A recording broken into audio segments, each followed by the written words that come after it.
अभी थोड़े टाइम पहले जर्मनी के एक न्यूज़पेपर में ये फोटोग्राफ आई थी जिसमें इंडिया की पॉपुलेशन को चाइना की पॉपुलेशन से आगे बढ़ते हुए दिखाया। और ऐसी बहुत सारी फोटोग्राफ हैं जिसमें लोगों को बस में लदे हुए दिखाते हैं, ट्रेन में लदे हुए दिखाते हैं। अब समझ में ये नहीं आता कि इन फोटोग्राफ्स को देख के हंसना है कि रोना, क्योंकि चिंता का विषय है। अगर आप पॉपुलेशन ग्रोथ की बात करो तो पॉपुलेशन ग्रोथ का डायरेक्ट इम्पैक्ट पड़ता है इन्वायरमेंट के ऊपर, डायरेक्ट इम्पैक्ट पड़ता है गवर्नमेंट के रिसोर्सेज के ऊपर, नेशनल रिसोर्सेज के ऊपर और गवर्नमेंट की स्पेंडिंग के ऊपर। इसको इस तरीके से समझो कि इंडिया के पास पूरे वर्ल्ड का 2.5% एरिया है और पूरे वर्ल्ड की 4% पीने का पानी, लेकिन पॉपुलेशन लगभग 20%। और उस 20% में से भी सिर्फ 6% ऐसे लोग हैं जो टैक्स देते हैं, और इस टैक्स के पैसे का इस्तेमाल होता है सिक्योरिटी के लिए, मेडिकल सर्विसेज बढ़ाने के लिए, एजुकेशनल सर्विसेज अच्छी करने के लिए, इंफ्रास्ट्रक्चर के लिए। लेकिन गवर्नमेंट ने भी थोड़े टाइम पहले बोला कि हम 80 करोड़ लोगों को फ्री में राशन देंगे।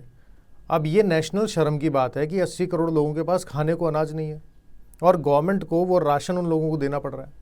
अब पॉपुलेशन ग्रोथ का डायरेक्ट इम्पैक्ट किस तरीके से पड़ता है कि जब तक 20 लाख लोगों के लिए सरकार मकान बनाएगी तब तक 2 करोड़ लोग और खड़े हो जाते हैं।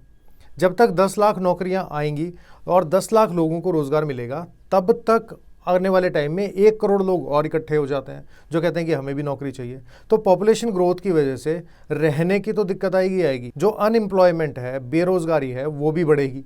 ये नेवर एंडिंग प्रोसेस है, क्योंकि पॉपुलेशन ग्रोथ के साथ क्राइम रेट बढ़ता है, मेडिकल सर्विसेज का स्टैंडर्ड जो है वो ख़राब होता है, एजुकेशनल सर्विसेज का जो स्टैंडर्ड होता है वो ख़राब होना शुरू हो जाता है, इंफ्रास्ट्रक्चर में जो पैसा लगना होता है वो यूटिलाइज़ नहीं होता, और अगर यूटिलाइज़ होता है तो वो इफ़ेक्टिव तरीके से यूटिलाइज़ नहीं होता। और पॉपुलेशन ग्रोथ के साथ ज़्यादा लोग अगर अनएम्प्लॉयड होंगे तो टैक्स देने वालों का जो परसेंटेज है वो और ज़्यादा गिरेगा, तो सोशल वेलफेयर स्कीम और ज़्यादा लेके आनी पड़ेंगी। इसका मतलब टैक्स पेयर्स के ऊपर बर्डन और बढ़ेगा।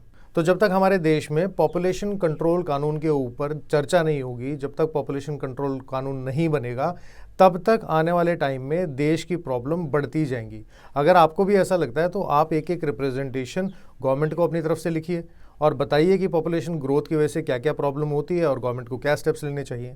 अगर गवर्नमेंट आपकी बात नहीं सुनती है तो 8 अगस्त 2023 को आप लोग हमारे साथ जंतर मंतर आइए और अपनी रिक्वेस्ट सरकार के सामने पीसफुल तरीके से रखते हैं, क्योंकि यही सही टाइम है कि गवर्नमेंट को जनता की आवाज़ सुननी चाहिए और जनता के भले के लिए इस तरह का कानून बनाना चाहिए।